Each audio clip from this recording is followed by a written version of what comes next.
Dr. Kevin McHale, Cape Regional Health System, and Penn Orthopedics. You get the best of both worlds for a healthier life. For an appointment, call 609-463-CAPE or visit caperegional.com/orthopedics. And Dr. Kevin McHale is back with us now to take a look at the injury report as the Eagles, Doc, finally getting a little healthy. And there's some good news to kind of get into here. How are you?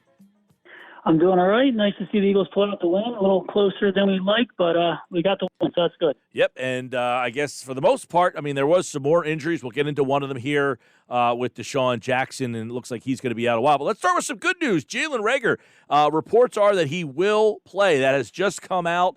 He has missed 5 weeks. He was given a 6 to 8 week timetable. He had surgery to repair a torn UCL in his thumb. So he got the cast off 2 weeks ago. He looks like he's cleared to go. Is this a surprise? You know, it's not a surprise, but it's great to finally be able to talk about some good news here. So when you have the ulnar collateral ligament in the thumb, it's a ligament that's really important in stabilizing the inside of the thumb, kind of where the thumb meets the hand. Really important for grasping and pitching, obviously important for a wide receiver. That's his entire job is to catch balls. So he had that surgical repair, missed 5 games, and now he's expected to beat that timeline of 6 to 8 weeks. Now, surprisingly, it's not that surprising. In general, we saw last year Drew Brees did the exact same thing, almost the exact same scenario, given the 6 to 8 week timeline on his throwing hand, had the surgery, ended up coming back 5 weeks later, right before his bye week as well. So there is a precedent for that, to have somebody beat this timeline. And there's a couple things going for Reagor, too. The fact that it was a hand injury means that he's able to keep up his fitness by training, running, he can run routes, even though he might be in a cast. So he should be at game speed.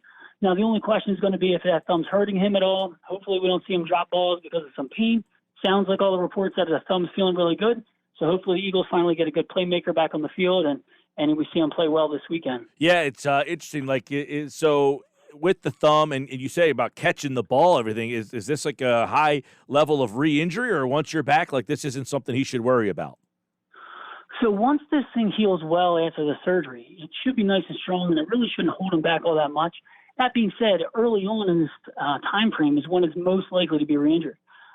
Now, when he goes to grab a ball and catch it in the air, as you can imagine, it's going to put a lot of strain on the thumb. It is possible to get re-injured, and then the risk of that is definitely higher early on. So to see him get through this game and have the bye week just makes it that much more comfortable. I expect if he's already catching balls at practice and feeling good, they would not have him back out on the field unless he feels like he's adequately healed. They'll likely tape him up or give him some support there with the hands, so that way he gets a little added support as well. And hopefully there's no re-injury and we see him play well the rest of the year. Yep. All right, let's go to Desean Jackson because the news not so good there. He was just coming back from the hamstring. They got him involved early. Then he's back for the punt, and it looked pretty bad. He took a hit, then his leg kind of bent sideways there, comes out as a non-displaced ankle fracture. Sounds like 6 to 8 weeks. This sounds like, this could be a one where he doesn't get back early. Yeah, this is definitely something that I'm not quite as optimistic about as some of the other injuries that we've talked about. You know, we had Goddard go down with a small chip fracture we thought might have been a little avulsion fracture similar to a really bad low ankle sprain. Here, this is a much different injury. You know, when you give him the 6 to 8 week timeline, he's got a more significant ankle fracture. Luckily, obviously not what Dak Prescott had with a fracture dislocation of the ankle, but still concerning. So when you have a non-displaced fracture, many times it can heal okay without a surgery, which it seems like they're doing in Desean Jackson's place. He does not need to get a plate and screws to hold it together, but you still need to allow that bone to adequately heal before he can get back to running and playing with the team. Unlike Reagor's hand injury, he's not going to be able to maintain his level of fitness while he's rehabbing this thing. Sure, they can get him on an exercise bike or in a pool or something like that, but he's not running routes while he's letting this ankle fracture heal. And already at a disadvantage from coming off that hamstring strain, I think that 6 to 8 week timeline is a little bit unlikely. If once that fracture does heal, it's possible for him to be playing, but I don't expect to see him week 14, unfortunately, especially with his injury history. So definitely not as optimistic about Jackson's injury. Yeah, all right. That's good to hear there. I mean, not good, but, that clears some things up because people 6 to 8, everybody was looking at maybe those last 2 games of the season, week 16, 17, maybe for Desean Jackson. All right, let's go to Lane Johnson. He's got all sorts of problems, but he had the ankle. Then he suffered an MCL sprain. Now, MCL, it sounds like that's something that we've talked about over the years. This is like a pain tolerance type of thing. But with the ankle, could the ankle have kind of caused this problem? He's kind of up in the air whether he'll play this week. But the MCL sprain for Johnson. Everybody knows about the very popular ACL, but this is a lot different. Yeah, so with an MCL, it really depends on how bad the MCL sprain is. Now, at Johnson's, it was reported to be a grade 1 MCL sprain. So, again, the MCL ligament's that ligament on the inside of the knee, kind of prevents the knee from getting forced into a knock-knee position. You kind of see it injured when the player gets tackled or an opposing player lands on the side of their knee, kind of forces it in. So grade 1 is the lowest grade. That's a good grade. Grade 2 means it's partially torn. Grade 3 means it's completely torn. So grade 1, it's actually not torn. It's just stretched and inflamed and painful. And this is an injury that theoretically he could play through. When he gets back to play, he'll be wearing a brace for support. Typically, players miss maybe 1 or 2 weeks of this injury just because of the pain and swelling, and then they're back on the field. Someone as tough as Lane Johnson, I wouldn't have been surprised to see him get back out there right away without missing time. But the high ankle injury definitely complicates things. You know, he was barely able to stay on the field with the ankle injury. Obviously, it's been really hurting him all season.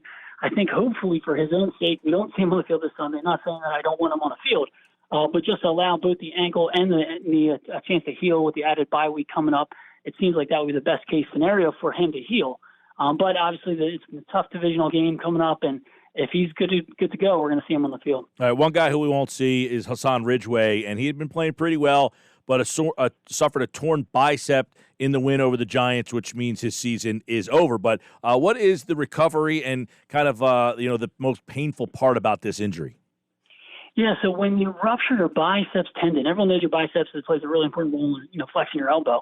And a lot of times it happens to these defensive players when they try to make an arm tackle. You have a guy running by you, you reach out, you try to tackle him, and the arm gets kind of lengthened and the elbow gets extended while they're trying to contract and pull him in.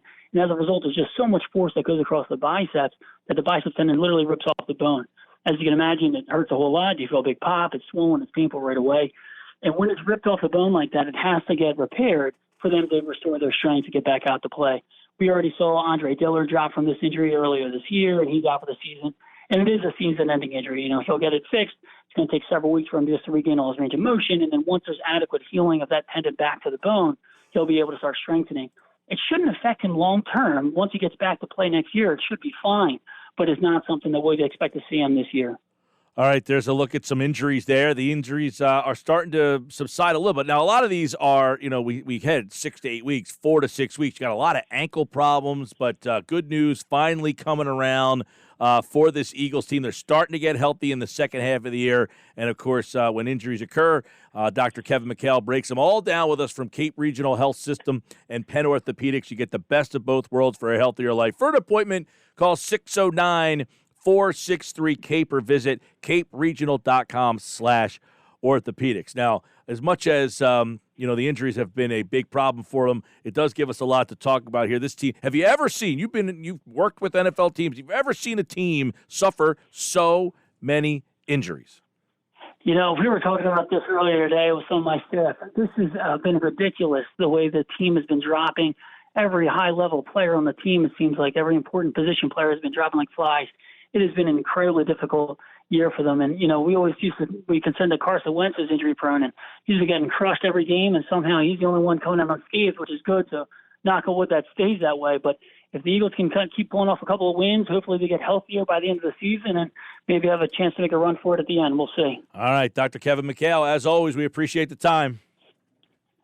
All right, no problem, guys. Looking forward to a good game against the Cowboys this weekend. Absolutely. Sunday Night Football right here on 97.3 ESPN. And Dr. McHale, like all guests, appear to be the Boardwalk Honda Hotline.